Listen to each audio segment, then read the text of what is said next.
But you just got to have it. You got to have, some kind of gratification, right? But last week we dealt more with the physical gratification of the food or the fruit, right? Because we talked about delicious fruit that Satan was using for Adam and Eve. And we were saying, look at how good it is to eat. It's yummy, and a lot of the food ones will lead you in that direction, right? What do they appeal to? We looked at the physical pleasure. It's finger licking good. Have it your way. Eat fresh. Melts in your mouth, not in your hand. But you can't eat just one, right? So let's go to our next slide. 1 John chapter 2, verse 16. And it says, for all that is in the world, the desires of the flesh, that's the first one, pleasure. The desires of the eyes, which is going after possessions, right? And the pride of life is not from the Father, but it's from the world. So today we're gonna look at here's the three things: the desires of the flesh, the desires of the eyes, and the pride of life. Pleasure, possessions, pride. The desire of the eyes. You see something that somebody has. You see something that somebody's trying to sell you and you want it, right? Quality never goes out of style. Diamonds are forever. The happiest place on earth, right? So let's go back to our Genesis story here, right?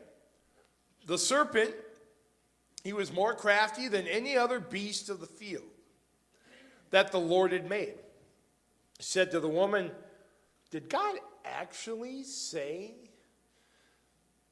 not to eat of any tree in the garden? And the woman said to the serpent, well, we may eat of the fruit of the trees in the garden, but God said, you shall not eat of the fruit of the tree that is in the midst of the garden.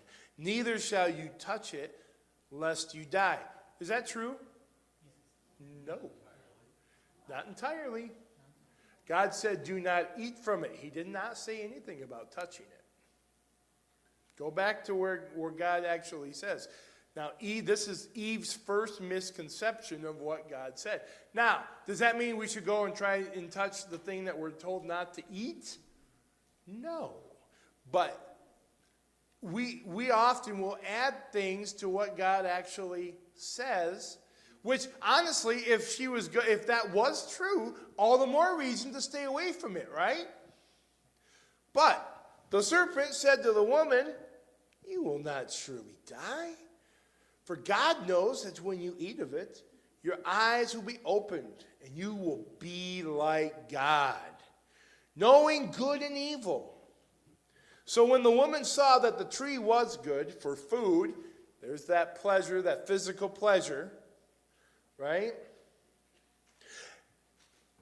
And it was a delight to the eyes, and that the tree was to be desired, to make one wise. She took of its fruit and ate. And she also gave some to her husband who was with her, and he ate.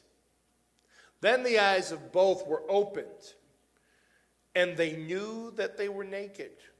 And they sewed fig leaves together and made themselves loincloths. So the serpent, he's more crafty than any other beast. Slogans are crafty, right?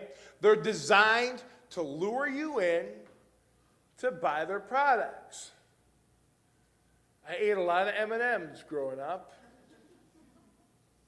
I love Subway. Makes you think it's healthy because it's fresh and not fried.